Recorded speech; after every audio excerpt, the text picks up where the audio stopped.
هەر سەبارەت بە هۆژاریەکانی ئەمریکا و ئەگەری فراوانبوونی بەرەی جەنگ بۆ نمونە ئەو کەسانێک کە ناویان لە خۆیان ناوە بەرەی مقاومە و لەلایەن ئێرانەوە پاڵپشی دەکرێن ئەوانیش بچنە نێو جەنگەوە. من میوانێکم لەگەڵ دەبێت بەڕێز حەمید کیفایی توێژەر و شارەزای سیاسی لە لەندەنەوە لە ڕێگەی سکایپەوە لەگەڵمان دەبێت. بەڕێز حەمید ئەم کاتتان باش.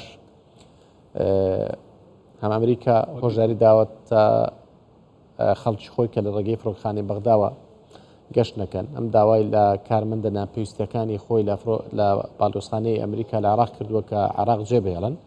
هەمیش بلینکن دەڵێت ئەگەری فراوانبوونی گرژەکان هەیە و ئێرانی شتەوە بگلێت لەم شەڕەدا. ئەمانە چی دەگەیەنێت؟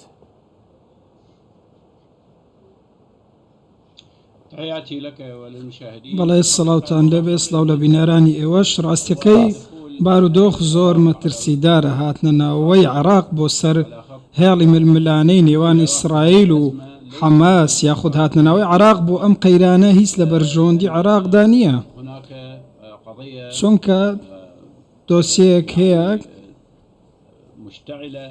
دۆسیەکە ململانەیەەکە قەیرانەکە بۆ خۆی گرگرتووە و لە بارودۆخێکی خراپدایە. عێراق پێویستە نەچێتە ناو ئەم بابەتە و نزیکی ئەم بابەتە نەبێت، بە تایبەتی کە عێراق هیچیشی لەدەست نایەت بۆ ئەوەی ئەنجامی بدات سەبارەت بەم دۆخە و لە ڕووی سەربازیەوە بە دیاریکراوی.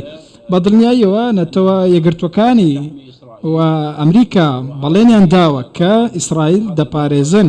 ئەم هەڵوێستەی ئەمریکا لە بەرامبەر ئیسرائیل شتێکی نوێ نییە، چونکە پەیوەندی مێژوویی نێوان ئیسرائیل و ئەمریکا شتێکی ڕوون و ئاشکرایە. ئەمەش هەڵوێستێکە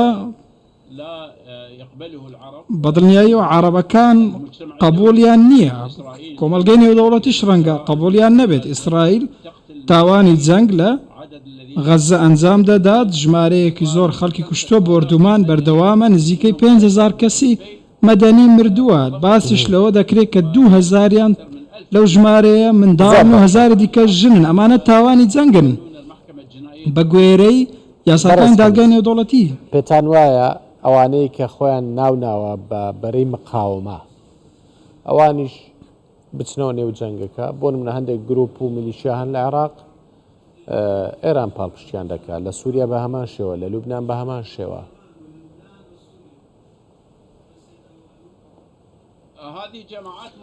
ئەم گروپە چەکدارانە پەیوەندیان بە ئێرانەوە هەیە، بڕیارەکەش بڕیاری ئێرانە، بڕیاری ئەوان خۆیان نییە. گروپە چەکدارەکانی عێراق پێویستە نەچنەوە ئەم بابەتەوە، نابێت پەیوەندیان بە ئێرانەوە هەبێت، پێویستە فەرمان لە سوپای عێراق و لە حکوومەتی عێراقەوە وەربگرن، نابێت فەرمان لە ئێرانەوە وەربگرن. بابەتەکە بۆ حەماس و حیزبوڵڵا شتێکی دیکەیە، بەڵام نابێت بۆ گروپە چەکدارەکانی عێراق هەمان شت بێت.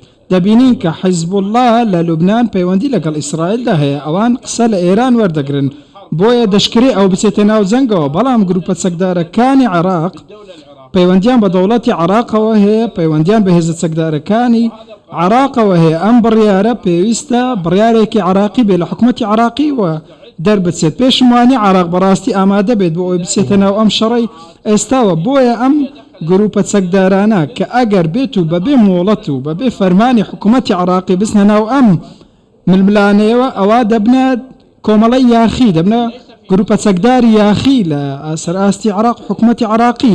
هیچ لە بەرژەوەندی عێراقدا نییە کە گروپە چەکدارەکانی بچنە نێو ئەم ململانێ و شەڕەوە بەبێ ئەوەی قسە لە حکوومەتی عێراقی وەربگرن. باشە، پێتان وایە ئەم شەڕە فراوانتر ببێت و بەرەی دووەمی شەڕ بکرێتەوە؟ ئەمە پشت دەبەستێت بەوەی کە ئیسرائیل بچێتە نێو غەزەوە، ڕەشەکوژی زیاتر ئەنجام بدات و هێرشی زەمینی دەست پێ بکات. لەو کاتەوە بە دڵنیاییەوە هەزاران کەسی دیکە لە ژن و منداڵ دەبنە قوربانی و دەکوژرێن. زۆر لەوە زیاتر دەبێت ژمارەی قوربانیەکان لەوەی بۆردومانە ئاسمانیەکان دەیکەن. بەڵێ دەگوترێت کە 5,000 کەس ئێستا بەهۆی بۆردومانەکان مردووە. بەڵام ئەگەر بێت و ئیسرائیل لە ڕێی زەمینیەوە هێرش بکاتە سەر غەزە، ئەم کارە ئەنجام بدات و سوپاکەی بچێتە نێوکەرتی غەزەوە، هێزەکانی تەواو بچنە نێو غەزەوە، بە دڵنیاییەوە ئەو کاتە جەنگەکە فراوانتر دەبێت. ڕەنگە حیزبوڵڵا بچێتە ناو ئەم جەنگەوە، ڕەنگە کۆمەڵە چەکداری دیکەش بێنەوە ئەم شەڕەوە چونکە بابەتەکە فراوان دەبێت و ئیسرائیلیش زیانی زۆر زیاتری پێدەگات بەڕاستی کاتێک هێرشی زەمینی ئەنجام دەدات. باشە ئامانجی هێرشەکەی حەماس چی بوو بۆ سەر ئیسرائیل لە کاتێکدا دەبینی وڵاتانی عەرەبی زۆربیان پەیوەندەکانی لەگەڵ ئیسرائیل ئاسایی کردوتەوە ئەوان ئەیانویست ئەو ئاساییکردنەوەی پەیوەندی تێک بدەن یان ئامانجێکیان هەبووە.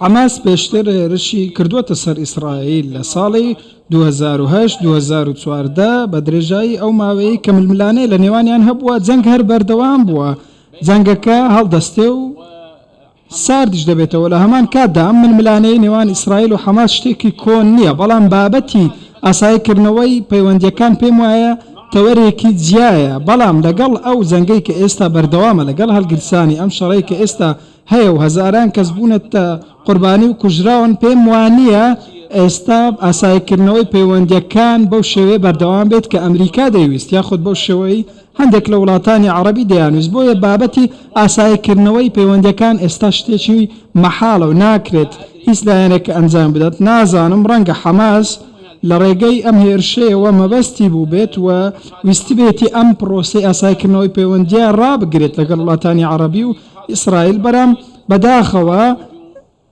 کاتی هەڵبژارنی هێرشەکە و بە ئامانجکردنی خەڵکی مەدەنی هەست و سۆزی جیهانی لە حەماس دوور خستەوە چونکە بە ئامانجکردنی خەڵکی مەدەنی کارێکی تاوانکاریە لە هیچ کەسێک کاری وە قبول ناکرێت لە هەمان کاتدا خۆر ئاواش هەڵوێستی بەرامبەر حەماس گۆڕا پێشتر هاوسۆزیەک هەبوو لەگەڵ حەماس بەڵام ئێستا ئیسرائیلیش کە هەمان شتی ئەنجامدا هاوسۆزی کۆمەلگە نێودەوڵەتی لەدەستداوە بەهۆی کوشتنی خەڵکی و ژن و منداڵ و تاوانەکانی جەنگەوە بەهۆی بڕینی هاوکاری مرۆییەکان وای کردووە کە هەڵوێستی جیهانیش بەرامبەر بە ئیسرائیل بگوزارێت ئێستا بزاوتێکەیە لە لەندەن و ئەمریکا و وڵاتانی دیکەش بۆ ئەوەی پژگیری فەڵەستین بکرێت لەلایەن خەڵکەوە.